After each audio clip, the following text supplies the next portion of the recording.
Incidents in the Life of a Slave Girl, Chapter 29, Part 2.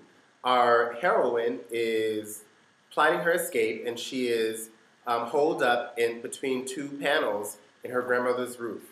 And just to recall, her former owner, the man whom she ran away from, is Dr. Flint, whom she mentions in this passage. The anticipation of being a free woman proved almost too much for my weak frame. The excitement stimulated me and at the same time bewildered me. I made busy preparations for my journey and for my son to follow me. I resolved to have an interview with him before I went, that I might give him some cautions and advice and tell him how anxiously I should be waiting for him at the north. Grandmother stole up to me as often as possible to whisper words of counsel.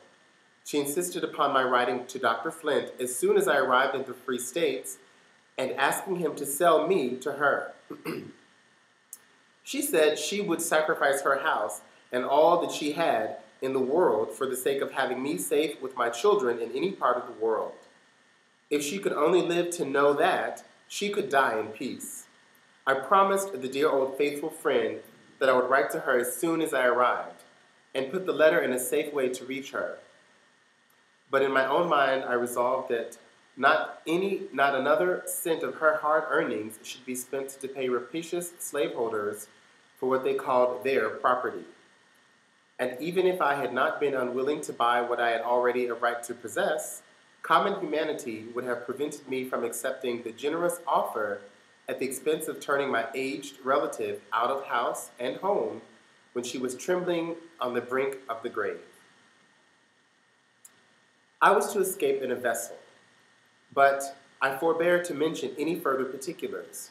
I was in readiness, but the vessel was unexpectedly detained several days. Meantime, news came to town of a most horrible murder committed on a fugitive slave named James. Charity, the mother of this unfortunate young man, had been an old acquaintance of ours. I have told the shocking particulars of his death in my description of some of the neighboring slaveholders. My grandmother, always nervously sensitive about runaways, was terribly frightened. She felt sure that a similar fate awaited me if I did not desist from my enterprise. She sobbed and groaned and entreated me not to go. Her excessive fear was somewhat contagious, and my heart was not proof against her extreme agony. I was grievously disappointed, but I promised to relinquish my project. When my friend Peter was apprised of this, he was both disappointed and vexed. He said that judging from our past experience, it would be a long time before I had such another chance to throw away. I told him it need not be thrown away, that I had a friend concealed nearby who would be glad enough to take the place that had been provided for me. I told him about poor Fanny and the kind-hearted, noble fellow who never turned his back upon anybody in distress, white or black, expressed his readiness to help her. Aggie was much surprised when she found out we knew her secret. She was rejoiced to hear of such a chance for Fanny, and arrangements were made for her to go on board the vessel the next night. They both supposed that I had long been gone at the north. Therefore, my name was not mentioned in the transaction. Fanny was carried on board at the appointed time and stowed away in a very small cabin. This accommodation had been purchased at a price that would pay for a voyage to England. But when one proposes to go to fine old England, they stop to calculate whether they can afford the cost of the pleasure, while in making a bargain to escape from slavery, the trembling victim is ready to say, "Take all I have, only don't betray me."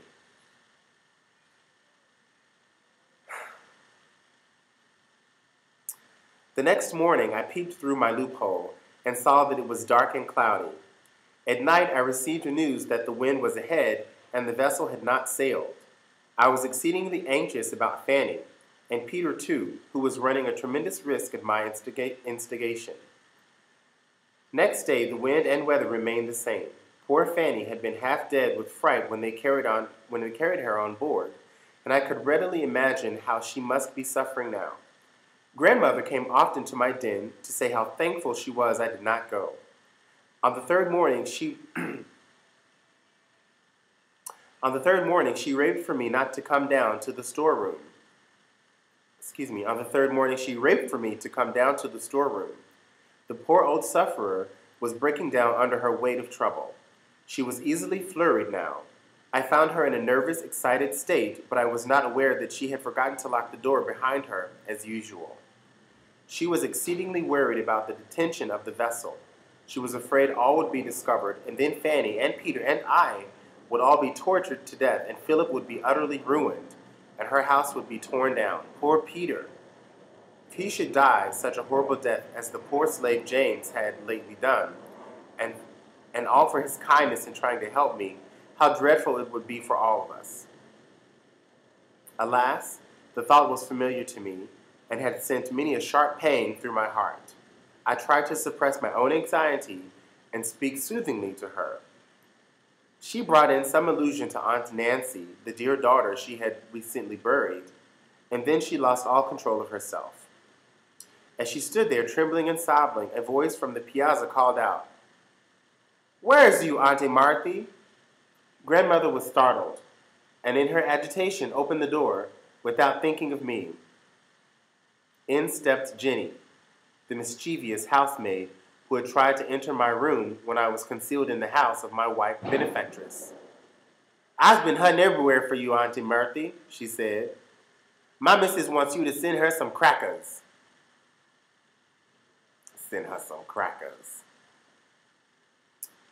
I had slunk down behind a barrel which entirely screened me, but I imagined that Jenny was looking directly at the spot, and my heart beat violently. My grandmother immediately thought what she had done and went out quickly with Jenny to count the crackers, locking the door after her. She returned to me in a few minutes, the perfect picture of despair. "Poor child," she exclaimed, my carelessness has ruined you. "The boat ain't gone yet. Get ready immediately and go with Fanny.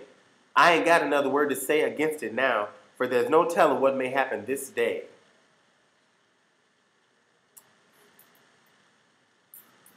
Uncle Philip was sent for, and he agreed with his mother in thinking that Jenny would inform Dr. Flint in less than 24 hours. He advised getting me on board the boat if possible. If not, I had better keep very still in my den, where they could not find me without tearing the house down. He said it would not do for him to move in the matter because suspicion would be immediately excited. But he promised to communicate with Peter. I felt reluctant to apply to him again, having implicated him too much earlier, but there seemed to be no alternative. Vexed as Peter had been by my indecision, he was true to his generous nature, and said at once that he would do his best to help me, trusting I should show myself a stronger woman this time. He immediately proceeded to the wharf and found that the wind had shifted and the vessel was slowly beating downstream. On some pretext of urgent necessity, he offered 2 boatmen $1 apiece to catch up with her. He was a lighter complexion than the boatmen he hired, and when the captain saw them coming so rapidly, he thought officers were pursuing his vessel in search of the runaway slave he had on board. They hoisted sails, but the boat gained upon them, and the indefatigable Peter sprang on board.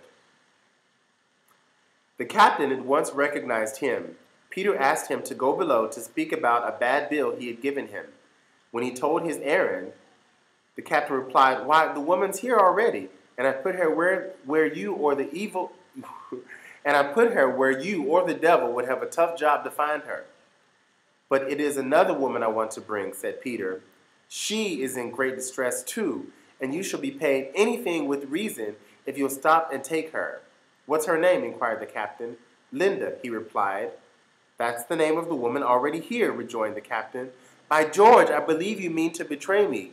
"Oh," exclaimed Peter, "God knows I wouldn't harm a hair of your head. I'm too grateful to you. But there really is another woman in great danger. Do you have the humanity to stop and take her?" After a while, they came to an understanding. Fanny, not dreaming I was anywhere about in that region, had assumed my name, though she called herself Johnson. "Linda is a common name," said Peter, "and the woman I want to bring is Linda Brent."